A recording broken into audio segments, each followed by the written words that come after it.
এক্ষুনি একটা catch miss হলো, নাহলে ম্যাচটা শেষ হয়ে যেত। 231-8।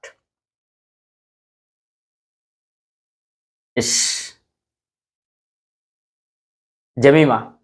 না, ভারতের ফিল্ডিংটা আজকে একাধারে ভালো বলবো, একটু খারাপ হয়েছে, দুটো তিনটে ক্যাচ পড়লো।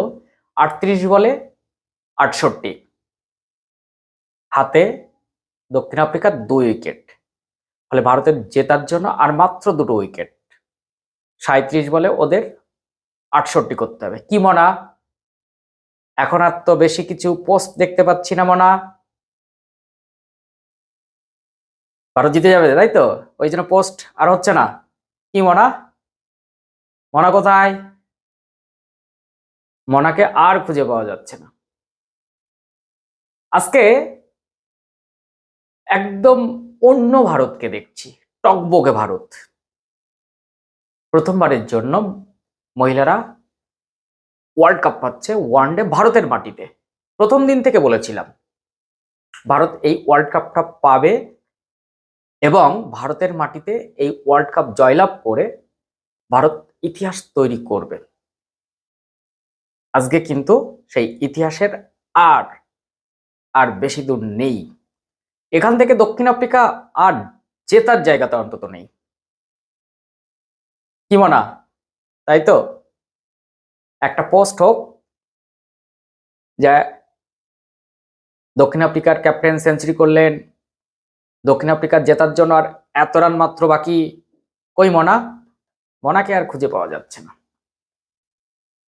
আপনারা যারা আজকে খেলাটা প্রথম থেকে দেখেননি তাদের জন্য একবার বলি, ভারত প্রথমে ব্যাট করে 298 রান করে, যদিও রানটা 330 হওয়ার কথা ছিল, কারণ আজকে ওপেনাররা যা মানে দামাদার ব্যাটিং করেছেন, ধামাকা একেবারে। স্মৃতি মান্দানা 45 রানে আউট হন, কিন্তু শেফালি ভার্মা আজকে দুরন্ত দুরন্ত ব্যাটে বলে সব দিক দিয়ে 87 রান করেছেন। এদিকে রড্রিগেজ 24, হরমনপ্রীত কৌর 20, 35 বলে আর 67 দরকার। বাজি ফাটা শুরু হয়েছে, বাজি ফাটা শুরু হয়েছে। আমি ভিডিওটা করে বাজি ফাটা শুরু করবো। বাজি একটু ওয়েট, একটু ওয়েট, জাস্ট 34 বলে ওদের 37 দরকার, 34 বলে ওদের 67 দরকার, আমাদের দুটো উইকেট দরকার। আজকে দীপ্তি শর্মা ব্যাটে বলে কামাল করে দিয়েছেন।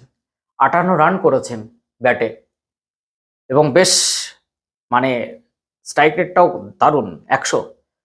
আর শেফালি ভার্মার 111 ছিল স্ট্রাইক রেট, যেটা বাংলাদেশের ছেলেদের স্ট্রাইক রেট থাকে না, এটা ইন্ডিয়ার মেয়েদের, যেটা মানে ইন্ডিয়ার মেয়েদের সঙ্গে বাংলাদেশের ছেলেরা পারে না।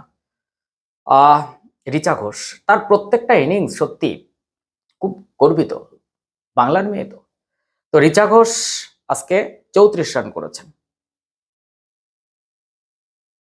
একটা 4 হয়ে গেল, একটা 4 হয়ে গেল। না, দিলে হবে না রান, এইভাবে দিলে হবে না।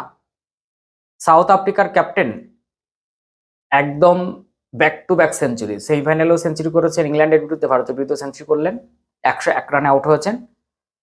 দীপ্তি শর্মা আউট করলেন, কিন্তু ক্যাচটার কথা বলতে হবে। অমনজিৎ কৌর ক্যাচটা মিস করতে করতে 3বারের প্রচেষ্টায় ক্যাচটা ধরেছেন, খুব খুব ভালো লেগেছে। তো আজকে ভারতের বোলিং সাইডটা সত্যি দেখার মতো। রেণুকা সিং 8 ওভারে 28 রান দিয়েছেন মাত্র, 3.5। আর একটাও 4 হয়ে গেল, আর একটাও 4 বেরিয়ে গেল।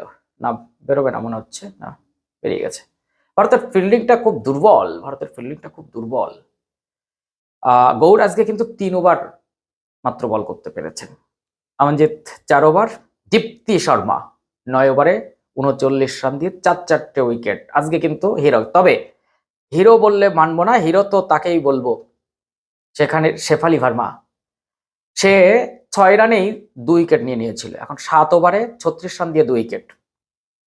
সেখানে চ্যাটার্জি খুব ভালো বল করছেন, কিন্তু দেখে খুব ভালো লাগছে লেফট আর্ম, সত্যিই ভালো। মুম্বাইয়ের পিচ এই মুহূর্তের জন্য একটু হলেও বল গ্রিপ করতে অসুবিধা হচ্ছে, কিন্তু ভারতের বোলিং বেশ ভালো, একটা উইকেট পেয়েছেন তিনি। এখন এই মুহূর্তের জন্য 32 বলে 57 দরকার সাউথ আফ্রিকার, হাতে 2 উইকেট। বলুন কে জিতবে? ঠিক জেতার পরে আপনাদের সামনে আবার আসছি, এখন মন্তব্যটা করুন।